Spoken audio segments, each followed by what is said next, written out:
What's up, world? Uko here from Better Therapy Now, and welcome to lesson 3 of the gratitude mindset, gratitude journaling. So, in this lesson, we're going to develop a narrative of gratitude and foster a mindset of gratitude through identifying something in our world and showing appreciation for it. So, we'll be acknowledging the positivity in our lives. What gratitude journaling does is it connects the emotional part of your brain with the logical part of your brain. The emotional part is connected automatically. It's activated as soon as you acknowledge something that you are grateful for. But the logical part, it's not so easy. And with gratitude journaling, the logical part of your brain is activated because you have to explain why you're grateful. That's the difference.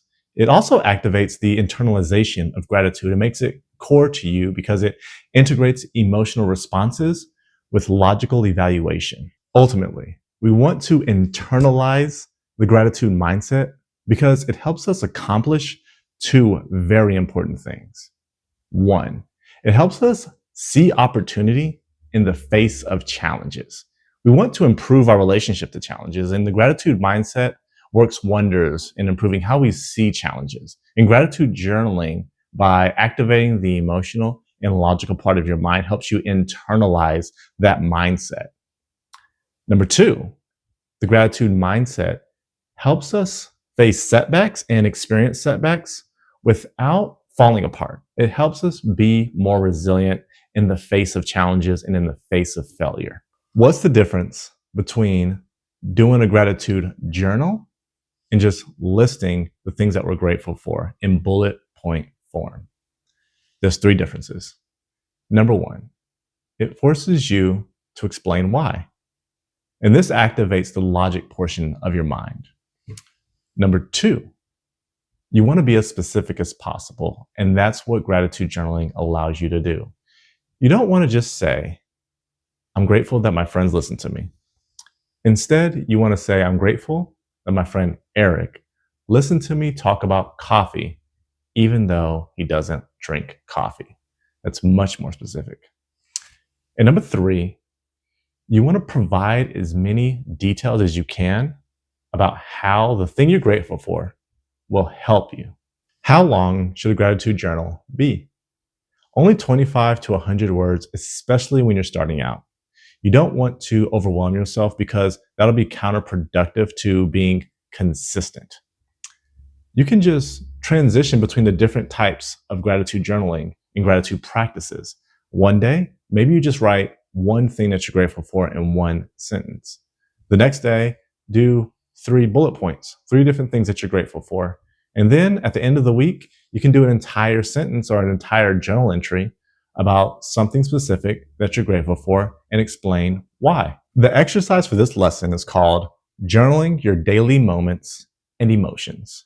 If you feel like there's very little in your life to be grateful for, this worksheet will help you identify different environments and different people and different activities and moments in time throughout your week and throughout each of your days that bring positive emotions.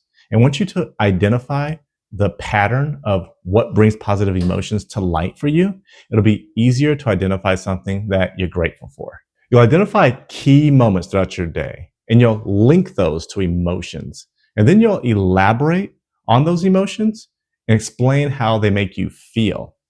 The structure of the worksheet is really important because it'll help you identify patterns between your environments, your actions that you take throughout your day, and your emotions. The last part asks you to take actionable steps to increase positive emotions.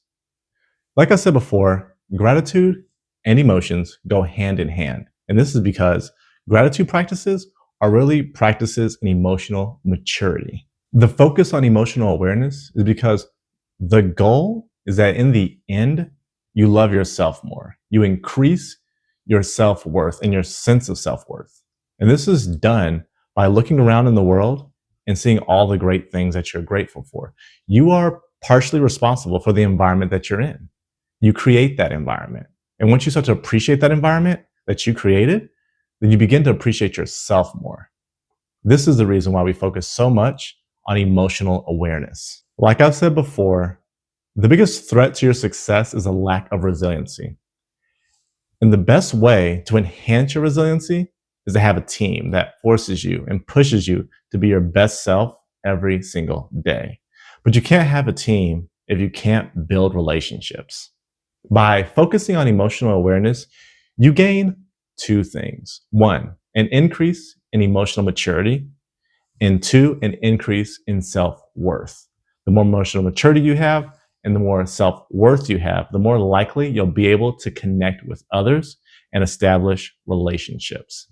In the final lesson, in lesson 4, we'll cover cultivating gratitude in relationships. I'll see you in lesson 4.